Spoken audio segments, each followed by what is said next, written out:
ಗುರುಜಿ, ವಿರಾಮಕ್ಕೆ ಮುನ್ನ ಹೇಳ್ತಿದ್ರಿ ನೀವು ಅಹೋಬಿಲ ನರಸಿಂಹಸ್ವಾಮಿಯ ದರ್ಶನವನ್ನ ಮಾಡಿಸ್ತೀವಿ ಅಂತ. ನಾವೆಲ್ಲರೂ ಕಾಯ್ತಾ ಇದೀವಿ. ಖಂಡಿತ. ಈ ಅಹೋಬಿಲ ನರಸಿಂಹಸ್ವಾಮಿಗೆ ಹೋಗಕ್ಕೆ ಮೊದಲು ನಾವೇನ್ ಮಾಡಬೇಕು, ಪಕ್ಕದಲ್ಲಿರ್ತಕ್ಕಂಥ ವಾತಾವರಣ ಎಲ್ಲ ನೋಡ್ಕೊಂಡ್ಬರ್ಬೇಕು. ಅದರಿಂದ ನೀವುಗಳಲ್ಲಿರ್ತಕ್ಕಂಥ ಸದಮಂಟಪ, ಅರ್ಧಮಂಟಪ, ಮುಖಮಂಟಪ, ಜ್ಞಾನ ಮಂಟಪ, ಆ ಕಲ್ಯಾಣಿ ಕೊಳ, ಅಲ್ಲಿರ್ತಕ್ಕಂಥ ಆಶ್ರಮ, ಈ ವಾತಾವರಣ ಎಲ್ಲ ಒಂದು ಕುಂಭಾಕಾರದಲ್ಲಿ ವಾಸವಾಗಿದೆ ಅನ್ನೋದು ಎಷ್ಟೋ ಜನಕ್ಕೆ ಭಾಸವಿಲ್ಲ. ಅಂದ್ರೆ ಇಲ್ಲಿ ಗಂಗಾಧರೇಶ್ವರನಾಗಿರ್ತಕ್ಕಂಥ ಅನುಗ್ರಹವನ್ನು ಗಂಗೆಯನ್ನ ತಾನೇ ಸಂಹರಿಸಿ, ಗಂಗೆಯನ್ನ ತಾನೇ ಕಳಿಸಿ, ಗಂಗೆಯನ್ನ ಸಮೃದ್ಧಿಪೂರ್ವಕವಾಗಿ ನರಸಿಂಹನಿಗೆ ಶಾಂತಿ ನೀಡಲು ಕಳಿಸಿರೋನು ಯಾರೋ? ಪರಮೇಶ್ವರ. ಈ ಅಂಕುರಾರ್ಪಣೆಯನ್ನ ಮಾಡ್ಕೋಬೇಕು. ಅದಕ್ಕೆ ನಾವೇನ್ ಮಾಡಬೇಕು, ಮಹಾನಂದಿ ಅಂತ ಕರಿತೀವಿ. ಈ ಒಂದು ಮಹಾನಂದೀಶ್ವರನು ಇಲ್ಲಿಂದ ಗಂಗೆ ಅಂತರ್ಯಾಮಿಯಿಂದ ಒಳಭಾಗದಲ್ಲಿ ಹೊರದು ಅಲ್ಲಿಂದ ಬಂದಿರತಕ್ಕಂಥ ಶಂಕರ ಮುಖಾಂತರವಾಗಿ ಅಹೋಬಿಲಕ್ಕೆ ಪ್ರಯಾಣ. ಈ ಅಹೋಬಿಲಕ್ಕೆ ಪ್ರಯಾಣ ಮಾಡಕ್ಕೆ ಮೊದಲು ಎಷ್ಟೋ ಜನಕ್ಕೆ ಅಹೋಬಿಲಕ್ಕಿಂತ ಮಹಾನಂದೀಶ್ವರ, ಮಹಾನಂದಿ ಅಂದ್ರೇನು, ಆ ನಂದೀಶ್ವರನು ಗಂಗೆಯನ್ನ ಕಳಿಸಕ್ಕೆ ಮೊದಲು ಎಲ್ಲಿಂದ ಉದ್ಭವನಾದ. ಅದಕ್ಕೋಸ್ಕರ ಈ ಒಂದು ಕ್ಷೇತ್ರದ ಬೆಟ್ಟದ ಮೇಲೆ ನಾವು ಹೋಗಬೇಕು. ಬೆಟ್ಟದ ಮೇಲೆ ಅಹೋಬಿಲಕ್ಕೆ ಹೋಗೋಕೆ ಮೊದಲು ಒಳಗಿರತಕ್ಕಂಥ ವಾತಾವರಣವೆಲ್ಲ ದರ್ಶನವನ್ನು ಮಾಡಬೇಕು. ಹೇಗೆ ದರ್ಶನ? ನಾವೇ ಖುದ್ದಾಗಿ ಆ ಬೆಟ್ಟವನ್ನು ಹತ್ತಿರತಕ್ಕಂಥ ಒಂದು ಅವಕಾಶ. ಹೊರಭಾಗದಲ್ಲಿ ನೀವು ಪ್ರಾಕಾರದಲ್ಲಿ ನೋಡ್ಬೋದು, ಸುತ್ತಮುತ್ತಲೂ ಎಲ್ಲವೂ ಬೆಟ್ಟವೇ. ಆದರೆ ಆ ಬೆಟ್ಟವನ್ನು ಸರಿಯಾಗಿ ಗಮನ ಕೊಟ್ಟು ನೋಡಬೇಕು. ಏನು ಅಂದರೆ, ಕೂತಿದ್ದಾಗ ನರಸಿಂಹಸ್ವಾಮಿಯು ಪೀಠದ ಮೇಲೆ ಕೂತ್ಕೊಂಡ್ರು. ಅಂದ್ರೇನು? ಹೊಸಲಿನ ಮಧ್ಯಭಾಗದಲ್ಲಿ ಕೂತ್ಕೊಂಡ್ರು.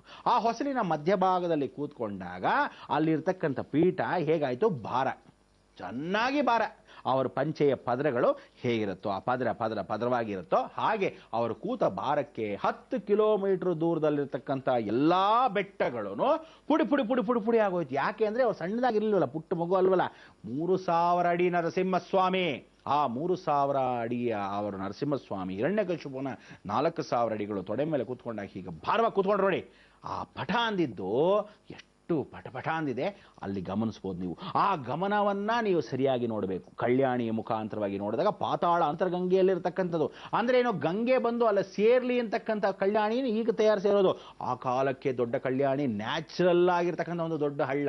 ಅದಾದ ಮೇಲೆ ನೀವು ಅಲ್ಲಿ ಒಂದು ನೋಡತಕ್ಕಂಥ ವಿಚಾರ ಏನಂದ್ರೆ, 2 ಬೆಟ್ಟದ ಮಧ್ಯದಲ್ಲಿ ನುಗ್ಗಿ ಬರೋದು. ಪಠಾರ ಅಂತ ಮುರಿದೋದ್ರೆ ಹೆಂಗಿರುತ್ತೆ ಆ ನುಗ್ಗೋ ವೇಗಕ್ಕೆ, ಹಾಗೆ ಈ ಒಂದು ಭಾಗ ಒಂದು ಬೆಟ್ಟ, ಈ ಒಂದು ಭಾಗ 2 ಬೆಟ್ಟ. ಅದನ್ನು ಕೂಡ ದರ್ಶನ ಮಾಡಬೇಕು. ಸೊ ಗಮನ ಕೊಟ್ಟು ನಾವು ಏನನ್ನ ತೋರಿಸಿದಾಗ ಸುಮ್ಮನೆ ಎಲ್ಲೋ ನೋಡ್ಬಿಡೋದಲ್ಲ.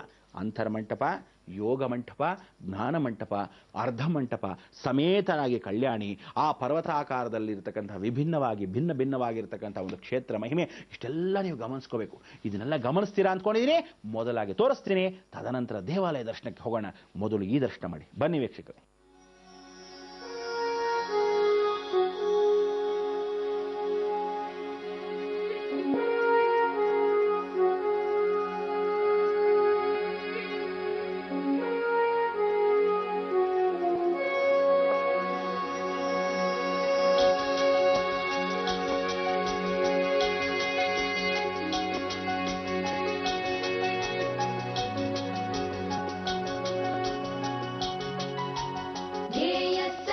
पवित्रमण्डल मध्यवर्ती नारायण सरसिजासन सन्निविष्ट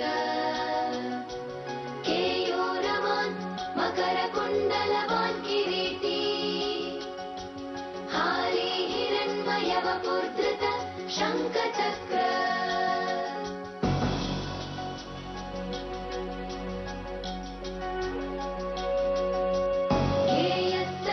पवित्रमण्डल मध्यवर्ती नारायण सरसिजासन सन्निविष्ट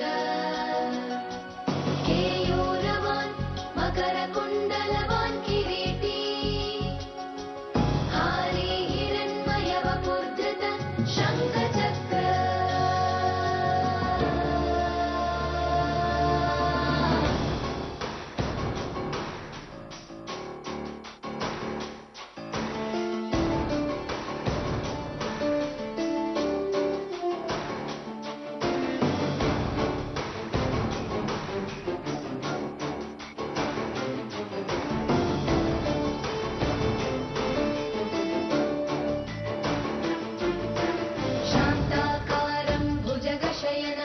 पद्मनाभं सुरेशं विश्वाधारं गगनसदृशं मेघवर्णं शुभांगं लक्ष्मीकान्तं कमलनयनं योगिविद्यानगम्यम् वन्दे विष्णुं भवभयहरं सर्वलोकैकनाथम् शान्ताकारं भुजगशयनं पद्मनाभं सुरेशं विश्वाधारं गगनसदृशं मेघवर्णं शुभाङ्गं लक्ष्मीकान्तं कमलनयनं योगिविद्यानगम्यम् वन्दे विष्णुं भवभयहरं सर्वलोकैकनाथम्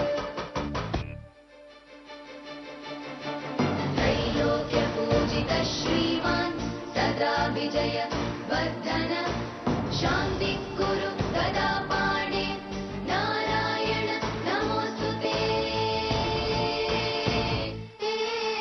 त्रैलोक्यपूजितः श्रीमान् सदा विजय वर्धन शान्तिः कुरु गदा पाणे नारायण नमोऽस्तुते ನೋಡಿದ್ರೆ ಅಂಥ ಒಂದು ಆನಂದ, ಅಂಥ ಒಂದು ಸಂದರ್ಭ ನೀವುಗಳೆಲ್ಲ ತಿಳ್ಕೋಬೇಕಾದ್ರೆ ಬಹಳ ವಿಶೇಷಕರ. ಇದನ್ನು ತಿಳ್ಕೊಳ್ಳೋಕ್ಕೆ ನೀವುಗಳೆಲ್ಲ ಏನು ಅಂದರೆ ಹೊರಭಾಗದಲ್ಲಿ ನೋಡಿದಾಗಲೇ ಒಳ ಆವರಣ ಅರ್ಥವಾಗೋದು. ಆ ಒಳ ಆವರಣದಲ್ಲಿ ಏನಾಗಿದೆ, ಬೆಟ್ಟದಲ್ಲೇ ಕೆತ್ತಿದ್ದಾರೆ. ಅಂದ್ರೇನು, ಹೊರಭಾಗದಲ್ಲಿ ಸುಮ್ಮನೆ ದೇವಸ್ಥಾನ ಕಟ್ಟಕ್ಕಾಗಲ್ಲ ಸ್ವಾಮಿ. ಸುಮ್ಮನೆ ಕಟ್ಟೋದು ಅಂದರೆ ಕಲ್ಲಲ್ಲಿ ಏನೋ ತಂದು ಹಿಂಗೆ ಕಟ್ಕೊಂಡು ಇಟ್ಕೊಂಡ್ಬಿಡೋದು. ಆದರೆ ಗುಹೇನೇನೆ ದೇವಾಲಯವಾಗಿ ಕಟ್ಟಬೇಕು ಅಂದರೆ ಎಷ್ಟು ದೊಡ್ಡ ಬಂಡೆನ ಹೊಡಿಬೇಕು, ಎಷ್ಟು ಗಟ್ಟಿಯಾಗಿರುತ್ತೆ ಕಲ್ಲುಗಳು. ಅದನ್ನು ಕೆತ್ತಿ ಮಾಡಿರ್ತಕ್ಕಂಥ ಈ ಗೋಪುರ ಮೇಲ್ಭಾಗದಲ್ಲಿ ಶಿಖರ ಕೂಡ ಪೂರ್ಣ ಕಲ್ಲಿಂದೇ. ಯಾವ ಕಾಲಕ್ಕೂ ಸಿಮೆಂಟು ಕಲ್ಲು ಅಂತ ಹೇಳ್ತಕ್ಕಂಥ ವಿಚಾರಕ್ಕೆ ಇದು ಪೂರ್ತಿ ಕಲ್ಲು ಬಂಡೆನೆ. ಆ ಬಂಡೆನ ತುಂಡು ತುಂಡಾಗಿ ಮಾಡಿ ಕಟ್ಟಬೇಕು ಅಂದರೆ ಎಷ್ಟು. ಅದಕ್ಕೆ ಮೇಲ ದೃಶ್ಯದಿಂದ ನೋಡಿದಾಗ ಕಾಡಿನ ಮಧ್ಯಭಾಗದಲ್ಲಿ ಇದೀವಿ ಅನ್ನೋದು ನಿಮಗೆ ಸಾಕ್ಷಿ ರೂಪ ಗೊತ್ತಾಗಬೇಕು.